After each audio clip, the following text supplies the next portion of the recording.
আসসালামু আলাইকুম। আমি রাকিবুল হাসান পড়াশোনা করছি শহীদ তাজউদ্দিন আহমেদ মেডিকেল কলেজে। তো আজকে আমাদের এই ছোট ভিডিওতে আমরা ইনশাআল্লাহ দেখব হচ্ছে ডেক্সট্রোকার্ডিয়া আর সিটাস ইনভার্সাসের মধ্যে পার্থক্য।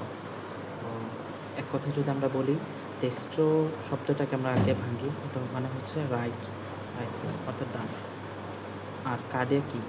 হার্ট, অর্থাৎ নাম থেকে আমরা বুঝতেছি ডান পাশে হার্টে কোনো একটা মানে কিছু একটা হইতেছে।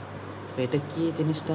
এটা হচ্ছে এমন একটা অবস্থা বা সিচুয়েশন যখন নাকি আমার হার্টটা নর্মালি কোথায় থাকে, নর্মালি থাকবে হচ্ছে আমার ওই মিডল থেকে নিয়ে লেফটের দিকে। যদি এটা উল্টা হয় অর্থাৎ রাইটের দিকে চলে যায়, অর্থাৎ আমরা অ্যাপেক্সটা জানি যে কি লেফটের দিকে থাকে, লেফট ফিফথ ইন্টারকোস্টাল স্পেসে। এখন যদি অ্যাপেক্সটা যদি লেফট থেকে নিয়ে রাইটে চলে যায়, তখন এই অবস্থাটাকে আমরা বলতেছি হচ্ছে ডেক্সট্রোকার্ডিয়া। আর সিটাস ইনভার্সাস কোনটা?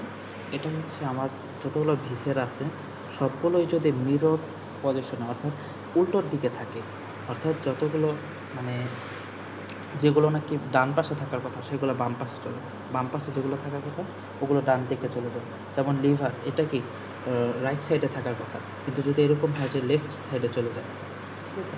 তো আবার স্টমাক লেফট সাইডে থাকার কথা, এটা যদি এই রাইট সাইডে চলে যায়। তো মোট কথা যতগুলো ভিসেরা আছে বডির সবগুলোই যদি উল্টো দিকে চলে যায়, তখন এই অবস্থাটাকে আমরা বলতে চাইছি সিটাস ইনভার্সাস। অর্থাৎ এক কথা যদি আমরা বলি, এই সামারি যদি করি, ডেক্সট্রোকার্ডিয়া হচ্ছে শুধুমাত্র হার্টের ক্ষেত্রে উল্টো পজিশন, আর সিটাস ইনভার্সাস হচ্ছে যতগুলো ভিসেরা আছে সবগুলোই কি উল্টো দিকে, মানে উল্টো দিকে যে পজিশন, মেল পজিশন। তো আশা করি আমরা বুঝতে পারছি। তো পরবর্তী ভিডিওতে আমরা নতুন কোনো টপিক শিখবো। তো তখন পর্যন্ত ভালো থাকুন, সুস্থ থাকুন। আসসালামু আলাইকুম।